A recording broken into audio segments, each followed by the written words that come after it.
जय सिया राम जी। जय श्री बालाजी। दोस्तों, मैं हूं एस्ट्रोलॉजर पंडित लक्ष्मी नारायण, आपके अपने यूट्यूब चैनल श्री लक्ष्मी नारायण राशिफल चैनल पर। दोस्तों, आज हम जानेंगे कुंभ राशि वालों का जून महीने का मासिक राशिफल। कुंभ राशि में जन्मे जातकों के लिए यह महीना उतार चढ़ाव से भरा रहेगा। आपकी राशि में पूरे महीने राहु महाराज और सप्तम भाव में केतु महाराज विराजमान रहेंगे, जिससे आपकी निर्णय लेने की क्षमता प्रभावित होगी। आप तीव्रता से निर्णय लेने की कोशिश करेंगे, जो कई बार ऐसे हो जाएंगे जो लोगों को समझ में नहीं आएंगे। लेकिन पंचम भाव में पूरे महीने बृहस्पति महाराज विराजमान रहकर आपके प्रथम भाव पर दृष्टि डालेंगे, जिससे इन समस्याओं में कमी आएगी और आपको अनुभवी व्यक्तियों का सहयोग मिलेगा। 9 जून से बृहस्पति के अस्त हो जाने से कुछ फर्क पड़ेगा। आर्थिक रूप से यह महीना अनुकूल रहने की संभावना है। करियर के मामले में उतार चढ़ाव देखने को मिल सकते हैं, फिर भी आप अपनी समझदारी से नौकरी में अपनी स्थिति को मजबूत बना पाएंगे। व्यापार में उतार चढ़ाव बने रहने की संभावना है, लेकिन पूर्व में किए गए योजनाओं में निवेश से आपको लाभ मिल सकता है। विद्यार्थियों के लिए यह महीना अनुकूल है, आपको सफलता मिलने के योग बनेंगे। पारिवारिक जीवन में उतार चढ़ाव की स्थितियों के बावजूद आपको अपने लोगों का प्रेम और स्नेह प्राप्त होता रहेगा। प्रेम संबंधों के लिए अनुकूल समय रहेगा और प्रेम संबंधों में प्रगाढ़ता आएगी।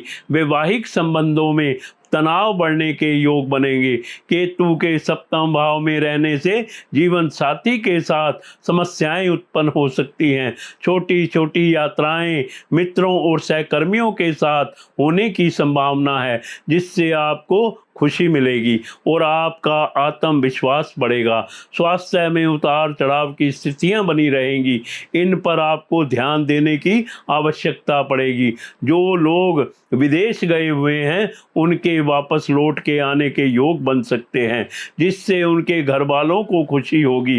विदेशी माध्यमों से धन लाभ होने के अच्छे योग बन सकते हैं। करियर के दृष्टिकोण से यह महीना अनुकूल रहने की संभावना है। दशम भाव के स्वामी मंगल महाराज महीने की शुरुआत में अपनी नीच राशि कर्क में छठे भाव में विराजमान रहेंगे, जो आपसे बहुत मेहनत करवाएंगे। लेकिन आप भी मेहनत से पीछे नहीं हटेंगे और अपनी मेहनत से अपना अलग मुकाम बनाएंगे। सूर्य और बुध चतुर्थ भाव में बैठकर दशम भाव को देखेंगे, जिससे कार्य क्षेत्र में आप अपनी बुद्धिमानी और अपनी चतुराई का प्रयोग करेंगे और अपने कार्य क्षेत्र में अपनी धाक जमाने में कामयाब रहेंगे। 7 तारीख से मंगल महाराज सप्तम भाव में केतु के साथ विराजमान होकर मंगल केतु अंगारक योग बनाएंगे। इस दौरान आप मेहनत भी बहुत करेंगे और अपने प्रयासों को भी सही दिशा में आगे बढ़ाएंगे। लेकिन कभी कभी कार्य क्षेत्र से संबंधित कुछ बातों पर आपके वाद विवाद या झगड़े की स्थिति बन सकती है, इसलिए आपको इनसे बचने की कोशिश करनी होगी। सप्तम भाव के स्वामी सूर्य महाराज महीने की शुरुआत में चतुर्थ भाव में बुध के साथ विराजमान रहेंगे, जिससे व्यापार में उतार चढ़ाव की स्थितियां रह सकती हैं। उसके बाद 15 तारीख से सूर्य का गोचर आपके पंचम भाव पर होगा, जहां पर बृहस्पति महाराज भी विराजमान होंगे और बुध महाराज भी वहीं पर उपस्थित होंगे, जिससे व्यापार को नई दिशा स्थिति मिल सकती है और इससे व्यापार में उन्नति के अवसर प्राप्त होंगे। यदि आपकी आर्थिक स्थिति को देखा जाए तो आपके लिए यह महीना आर्थिक तौर पर ठीक ठाक रहने की अच्छी संभावना दिख रही है। दूसरे भाव के स्वामी बृहस्पति महाराज पूरे महीने पंचम भाव में विराजमान रहेंगे और वहां से आपके नवम भाव, एकादश भाव और प्रथम भाव को देखेंगे, जिससे आपकी आमदनी में लगातार बढ़ोतरी होने के योग बनेंगे। 9 तारीख से वह भले ही अस्त अवस्था में आ जाएं, फिर भी अपना प्रभाव तो देते ही रहेंगे।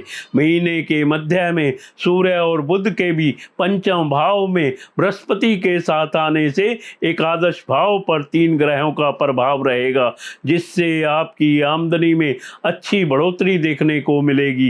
एक से ज़्यादा माध्यमों के द्वारा आपको धन प्राप्ति के सुंदर योग बनेंगे और इससे आपकी आर्थिक स्थिति मजबूत होती चली जाएगी। आप सरकारी क्षेत्र और अन्य कई महत्वपूर्ण क्षेत्रों में शेयर बाजार में निवेश कर सकते हैं, जिससे आपको अच्छा धन प्राप्त होने के योग बनेंगे। महीने के उत्तरार्ध में व्यापार से भी उत्तम धन लाभ होने की स्थितियां बन सकती हैं। शनि महाराज जो आपके प्रथम भाव और द्वादश भाव के स्वामी हैं, वह आपके दूसरे भाव में विराजमान रहकर विदेशी माध्यमों से भी धन प्राप्ति कराने में आपकी मदद करेंगे और इससे आपकी आर्थिक स्थिति अच्छी रहेगी। महीने की शुरुआत के प्रथम सप्ताह और महीने के अंतिम सप्ताह के दौरान कुछ खर्च बढ़ सकते हैं, लेकिन आपकी आमदनी अच्छे रहने से आप उनका सामना आसानी से कर पाएंगे। मित्रों, आप चैनल को सब्सक्राइब कर दीजिए और लाइक भी करें।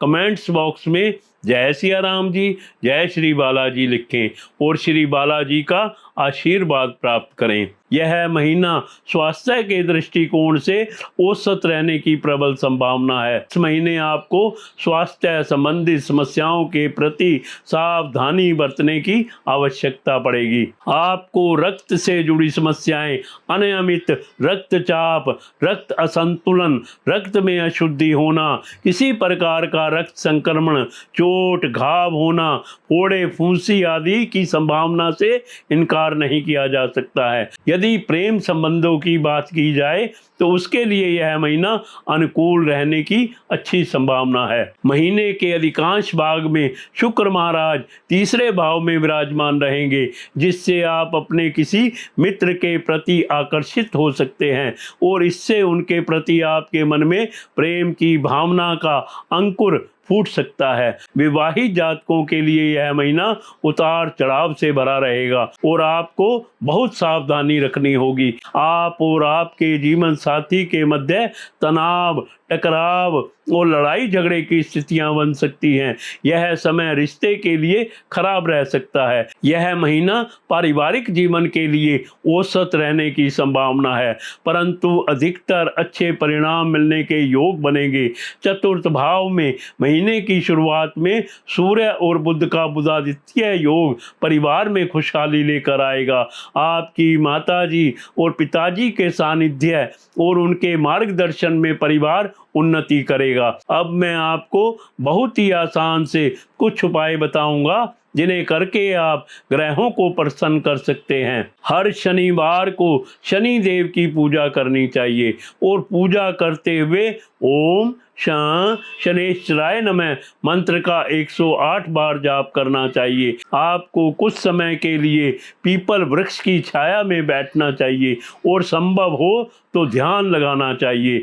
बुधवार के दिन सायंकाल के समय काले तिलों का दान करें। साथियों, अगर आप कुंडली दिखाना चाहते हैं या मुझसे बात करना चाहते हैं तो आपके फ़ोन स्क्रीन पर नंबर दिए गए हैं, आप मुझसे संपर्क कर सकते हैं। साथियों, आप वीडियो को अपने मित्रों और सगे संबंधियों के साथ जरूर शेयर करें। इसके साथ ही मैं अपनी वाणी को विराम देता हूं। कल फिर मिलेंगे अगली वीडियो में। जय सिया राम जी, जय श्री बालाजी।